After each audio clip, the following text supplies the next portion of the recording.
Hi everybody, welcome back to Mando Lessons. In this week's lesson, I'm going to be talking a little bit about 1, 4, and 5 chords. You don't need to know any music theory to get into this stuff, but it's a little trick that I've been thinking about. It's kind of a little mnemonic device. So let's jump right into it and see what I've been thinking about recently. So you may have heard people talk about 1, 4, and 5 chords. You may not have, it might be a new concept to you, but either way, we're going to jump into it and sort of talk about how they relate to a key and really kind of create some mnemonic devices for starting to hear when a chord is going to be a 1, a 4, or a 5 in any particular tune. In this example, we're going to be using the key of G. So what we're going to be doing here is our G chord, which if you're unfamiliar is open, open, 2, 3. Looks like that. C chord, open, 2, 3, open. And our D chord, 2, open, open, 2. And back to G. G, C, D, and G. So you don't need to know any music theory to get into this, but what we're going to do is we're going to call G our 1 chord. We're in the key of G, and number 1 is where you start when you're counting. So you have a G chord as number 1, and then if you count up from G, you have G, A, B, C, if you count up the scale. And as you go, you have 1, 2, 3, 4. So our 4 chord in the key of G is a C chord. G, A, B, C, G, A, B, C. And then our 5 chord, G, A, B, C, D, G, A, B, C, D. It's the 5th note in that scale, and it's going to be a D, so we have a D chord. Now that's the theory behind it. That said, you don't really necessarily need to know that kind of information to jump into playing some music and starting to recognize 1, 4, and 5 chords. What we're going to do now is take our 1, 4, and 5 chords and create a little story around them to help us identify them when we hear them in songs and tunes. So our 1 chord, it's going to be like being in our house. It's nice in the house, it's warm, you got all your amenities, you can just sit around on your sofa all day and have a good time.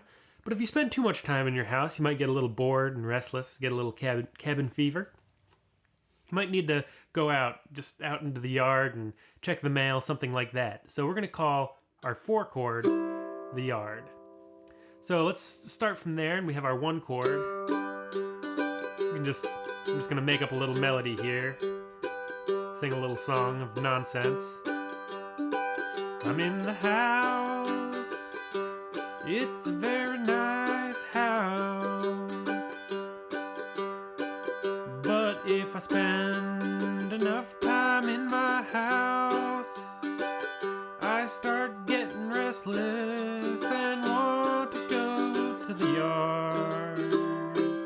So we hear that change, and I was playing so much of that G chord that your ears might have started to think like, okay, where's the next thing in the song? I need a little bit of movement. And that's sort of house into the yard. And the yard is a very nice place to be. It's kind of comfortable. You got a nice mowed lawn out here. But eventually you'll need to go back inside and get some water. So you go back into the house. And now we've really returned back home in our story and in our kind of key. We've gone back to the 1 chord. Now there's one other chord, the 5 chord, or the D chord in this example. And we're going to call that the woods. Some people call it the deep, dark woods. And, if you spend enough time hanging out in your house, and then going to check the mail, then you go back in the house, then you go make sure there's not any mail since the last time you looked. But that can get old after a while, and eventually you just need that little bit more excitement in your song or in your story. You've got house and yard, and house and yard, house and yard. Now we're getting kind of bored, so we're gonna go to the woods. It's the deep dark woods. It's kind of exciting out here, but you don't want to spend too much time deep dark woods, so you gotta go home. Yeah. So that 5 chord, that D chord in this example, has a lot of tension in it. That makes you really, being in the woods on that 5 chord really makes you want to return to your 1 chord and get back into your house. This is just a quick little kind of fun example that people talk about, and I've been thinking about a lot recently, and it really can help you train your ears into hearing, like, oh, is this the house? Am I in the yard? Am I in the woods? And any sort of names you can give to different musical concepts can be really helpful. And I recommend creating names, even if they're just little pet names that only make sense to you. If they make sense to you and they help you identify things that are happening in the music that you're playing, it's a huge benefit, and I recommend keeping on with that practice. Thanks so much for watching. There's lots more lessons over at mandolessons.com, and there's new lessons here and on the website every week. They're always free. That said, there's a couple ways to donate if that's your choosing. But until next time, keep on picking, and see you in the next one.